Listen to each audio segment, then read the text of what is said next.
नमस्कार दोस्तों, स्वागत है सभी लोगों का आपके अपने चैनल भारतीय ब्लॉगर पर।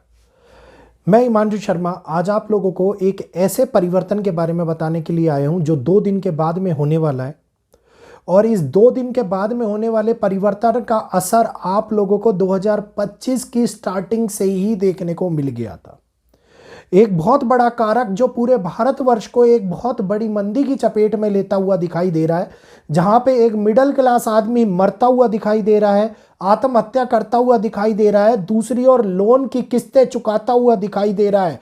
वहीं पर कहा जा रहा है कि भारत उन्नत हो रहा है और वहीं दूसरी ओर भारत के नागरिक गरीब होते हुए दिखाई दे रहे हैं। जी हाँ, ये बातें मैं नहीं बोल रहा, अपने मन से ये बातें आंकड़े बोल रहे हैं। क्योंकि जिस प्रकार से भारत के अंदर बार बार न्यूज में एक बात कही जा रही है कि बैंकों के अंदर पैसा खत्म हो गया।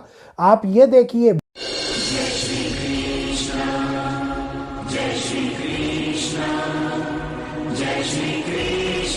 वो बैंक जिनमें आप और हमारे जैसे लोग अपना पैसा, अपनी पूंजी रखते हैं, वहां पे अगर पैसा खत्म हो जाएगा तो किस और वो देश बढ़ेगा, किस तरीके से वो देश बढ़ेगा। क्योंकि बैंकों ने इतना बड़ा पैसा लोन के स्वरूप में उन बड़े बड़े लोगों को, उन बड़े बड़े उद्योगपतियों को दे दिया है, जो बाद में बैंकरप्सी करके भारत से विदेश चले जाते हैं और उसका मूल्य, उनका हर्जाना आप और मेरे जैसे आम आदमियों को चुकाना पड़ता है। तो ये वो उन्नत भारत है जहां पे बड़े बड़े उद्योगपति अमीर होते जा रहे हैं, जो सेटलमेंट करा करके बैंक के साथ में अपने लोनों को कम पैसे दे करके खत्म करा ले रहे हैं। और एक वो व्यक्ति है जो 10,000 रुपए का मोबाइल लेता है, जिसकी 1,000 रुपए महीने की किस्त बांधता है और एक किस्त टूटने पे दिन और रात गालियां खाता है, या एक किस्त टूटने पे तो मोबाइल रिकवरी वाले वापस आ जाते हैं, गाड़ी की रिकवरी वाले लेने के लिए, गाड़ी उठाने के लिए वापस आ जाते हैं। लेकिन वहीं दूसरे और बड़े बड़े लोग जो करोड़ों अरबों का लोन लेकर के और यहां से फरार हो जाते हैं या सेटलमेंट करा लेते हैं, वहां पे किसी की बोलने की हिम्मत नहीं उठती। तो दूसरी ओर ग्रहों की दशा जो इस समय के ऊपर बदलती हुई नजर आ रही है, जहां पर कर्म के देवता शनि अपनी चाल बदल चुके हैं। मंगल और शनि का जो षडाष्टक बना हुआ था, अब वहां से शनि देव फ्री हो चुके हैं और सूर्य और मंगल का बना हुआ षडाष्टक अब ये दिखा रहा है कि दुनिया के अंदर एक नई रूपरेखा, एक नई शुरुआत होती हुई नजर आ रही है। सारी जानकारी इस वीडियो के माध्यम से आप लोगों को मिलने वाली है। वीडियो अगर अच्छा लगे तो कृपया करके वीडियो को लाइक अवश्य कीजिएगा, और जो लोग नए जुड़े हुए हैं वो हमारे चैनल को सब्सक्राइब कर लें, ताकि आगे के अपडेट्स, नए वीडियोस आपको नोटिफिकेशन के माध्यम से मिलते रहें। और ज़्यादा से ज़्यादा इस वीडियो को शेयर करें ताकि और भी भारतीयों की आंखें खुल पाए।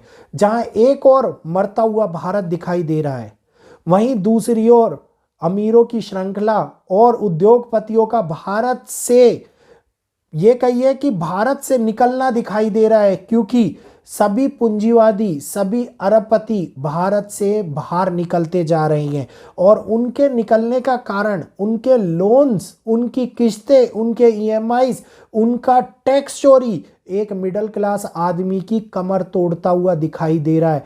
क्योंकि उस हर्जाने को किसी न किसी रूप में सरकार चलाने के लिए किसी किसी न स्वरूप में पैसे की आवश्यकता पड़ती है। और वो पैसा कहाँ से आएगा? वो पैसा आएगा एक आम भारतीय से, जो दिन और रात मेहनत करके अपने परिवार का पालन पोषण करने के लिए अगर किसी प्रकार से बैंक के अंदर एफडी भी करा देता है तो टीडीएस के स्वरूप में उसका पैसा काट लिया जाता है। उस एफडी का इंटरेस्ट अगर टैक्स की श्रेणी के बाहर आ रहा हो सालाना में, तो भी पैसा काटा जाता है। और अगर बाय चांस अपने ही कराई गई एफडी को वो तुड़वाना चाहे तो बैंक भी उसके अंदर से फायदा उठाता है और वहां पे भी पैसा काटता है। वहीं दूसरी ओर जिस रकम को उसने जमा किया था वो भी टैक्स पे की गई रकम थी, उसके स्वरूप में अगर देखें तो भी वो 2 तरीके नहीं, 3 तरीके नहीं, चारों तरीके से नुकसान उठाता हुआ नजर आ रहा है। और हमारे मन में ये सवाल उठता है कि इनके न्याय कब मिलेगा, कब ये भारत उन्नत होता हुआ दिखाई देगा? क्योंकि सरकार कोई भी आए, एक आम आदमी पिसता हुआ दिखाई दिया है और एक आदमी पिसता हुआ दिखाई दे रहा है। क्योंकि बदलती हुई इस भारत की रूपरेखा के अंदर केवल दो ही चीजें बहुत ही तेजी से विस्तार कर रही है। नंबर 1 जनसंख्या और नंबर 2 महंगाई। जिस प्रकार से जनसंख्या बढ़ रही है उसी प्रकार से महंगाई की दर भी बढ़ती जा रही है। लेकिन इसके अलावा जो तीसरी चीज होती है कमाई, वो नहीं बढ़ रही है, वो घटती जा रही है। सरकार के अंदर नौकरी के ऊपर अगर हम बात करते हैं तो नौकरियों के अंदर मिलने वाली सरकारी नौकरियां जो एक जनरल क्लास के आदमी के लिए सपना मात्र रह गई हैं। किसी प्रकार से तैयारी करके मेरिट लिस्ट में नाम ले भी आता है तो निम्न जनरल व्यक्तियों के अलावा आरक्षण प्राप्त करे हुए व्यक्तियों को वो नौकरी मिल जाती है, तो वहां पे भी जनरल व्यक्ति एक मार झेलता हुआ नजर आता है। समांतर का भाव इस समय के ऊपर खत्म होता हुआ दिखाई दे रहा है। जो आरक्षण बिल कभी 99 साल के लिए पास किया गया था, आज वो जीवन के आधार बन चुका है। आज वो एक ऐसा बिल बन चुका है जिसका अंत कभी दिखाई नहीं दे रहा है। और यहीं पर अगर बात करते हैं कैपेबिलिटी की, तो ये कहा जाता है कि मनुष्य अपनी कैपेबिलिटी के ऊपर, एक आम इंसान अपनी कैपेबिलिटी के ऊपर नौकरी प्राप्त कर सकता है। लेकिन वो एक आम इंसान अपनी कैपेबिलिटी पर नहीं, अपनी जाति को लेकर के, अपने पढ़ाई की बजाय अपने कोटे को लेकर के आरक्षण के अंदर वो नौकरी प्राप्त करता हुआ दिखाई दे रहा है। यहीं से ही दिखाई देता है कि जहां एक और उन्नत भारत का सपना हम लोग देख रहे हैं, वहीं दूसरी ओर पिछड़े हुए भारत भी जमीन के ऊपर चलता हुआ दिखाई दे रहा है। एक भी बात मैं आप लोगों को तथ्यों से हटके नहीं बता रहा हूं। ये वो सच्चाई है जो न्यूज़पेपर के अंदर दब रही है, ये वो सच्चाई है जो सोशल मीडिया प्लेटफॉर्म के ऊपर बहुत कम देखने को मिल रही होगी। ये वो सच्चाई है जिसको सुनने के लिए, जिसको समझने के लिए एक आम आदमी के पास में ही टाइम नहीं है। क्योंकि वही एक ऐसा व्यक्ति है जो इस देश के भार को अपने कंधे के ऊपर लेकर के चलता हुआ दिखाई दे रहा है। ना वो कभी अमीर बन पाएगा, ना ही वो इस भार को कभी हटा पाएगा। क्योंकि परिवार को पालने की चाह और अपने जीवन को यापन करने की चाह उसको लगातार अंतहीन मेहनत के गड्ढे के अंदर गिरती हुई नजर आती दिखाई देती है। और हम लोगों को सुनने को क्या मिलता है कि नौकरियों के घंटे बढ़ा देने चाहिए। हम लोगों को सुनने को क्या मिलता है कि सब्जी तरकारी के भाव बढ़ जाए लेकिन बोनस ना मिले।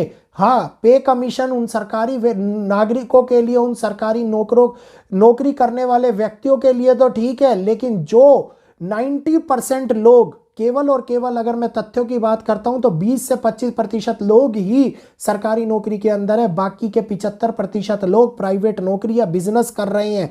तो एक और बढ़ती हुई मार जो बिजनेस में व्यापारी को कंपटीशन की मार, जहां पे आपका प्रॉफिट कम होता हुआ नजर आ रहा है महंगाई के कारण, वहीं दूसरी ओर बढ़ती महंगाई के कारण जेब में मिलने वाली सैलरी खत्म होती हुई नजर आ रही है। तो यहीं पर जो शनि देव अब अपना कर्म के देवता अपना प्रभाव बदलने वाले हैं, और जो प्रभाव अब आप लोगों को देश के अंदर और विदेशों के अंदर एक ऐसी शुरुआत, एक ऐसे भविष्य की कल्पना कराता हुआ नजर आएगा जिसमें बहुत सारे लोग आप लोगों को अपना हक लेते हुए दिखाई देते नजर आएंगे। एक बहुत बड़ा बदलाव हमारे सामने, ये बहुत बड़ी शुरुआत को मैं आप लोगों के सामने जिक्र कर रहा हूं, क्योंकि जब ये शुरुआत होगी तो ये शुरुआत 2027 तक, याद रखिएगा, ये 2025 की शुरुआत 2027 तक लगातार 25, 26, 27 इन 3 सालों के अंदर हर देश की रूपरेखा बदलती हुई नजर आएगी। जहां पर सुपर पावर ना रहता हुआ दिखाई दे, जहां पर आर्थिक मंदी के कारण इटली, फ्रांस, ब्रिटेन, अपना बुल्गारिया, अफ्रीकन कंट्रीज जैसे देश जूझ रहे हैं, जापान, चाइना जैसे देश जूझ रहे हैं। चाइना के अंदर लगातार, आपको याद हो या ना हो, आपको पता हो या ना पता हो, सबसे बड़ी आर्थिक मंदी दिखाई देती हुई नजर आ रही है। वहीं पर हर देश की स्टॉक मार्केट इस समय के ऊपर डाउनफॉल की सिचुएशन में फंसती हुई नजर आ रही है। तो ये वही समय है जहां पे एक बबल ब्रस्ट हमारे सामने आया हुआ है, जहां पर एक नया मूल तथ्यों से निकल करके उजागर होते हुए इस जीवन में दिखाई देता हुआ नजर आ रहा है। तो बहुत सारी चीजें अब हम लोगों के सामने बदलने वाली हैं। जागरूक होने की आवश्यकता एक आम आदमी को है। अगर वो जागरूक हुआ तो कई चीजों को संभाल करके अपने भविष्य को बदलता हुआ दिखाई देगा। और अगर वो ही जागरूक नहीं हुआ तो दूसरे के कंधों का नहीं, दूसरे की अय्याशियों के लिए उठाया गया बोझ उसके कंधों के ऊपर भी बढ़ता हुआ दिखाई देगा। तो कई लोगों को बहुत सारी बातें सुनने को और देखने को मिली होंगी आज इस वीडियो में। कई लोग बेतुकी बातें, बेतुके कमेंट करते हुए भी नजर आएंगे। लेकिन अगर इन वीडियो के अंदर एक भी बात गलत कही गई हो तो कृपया कमेंट बॉक्स में जरूर लिख करके मुझे बताइएगा। और अगर आप लोगों को सही लगी हो तो भी कमेंट करके मुझे जरूर बताइएगा। मेरी जानने की इच्छा और आप लोगों को कमेंट्स पढ़ने की इच्छा अवश्य रहेगी। तो अगर वीडियो अच्छा लगा हो तो शेयर भी कीजिएगा ताकि और लोग जागरूक हो, लाइक कीजिएगा और चैनल को सब्सक्राइब करना मत भूलिएगा। इजाज़त दीजिएगा। ये सारी बातें रिपोर्ट्स, न्यूज़ और कई रिसर्च के ऊपर आधारित है। इसका अन्य किसी तथ्यों से कोई लेना देना नहीं है। तो यहीं पर इजाज़त चाहूँगा मैं आप सभी लोगों से। आज के लिए जय श्री कृष्णा, जय माता दी।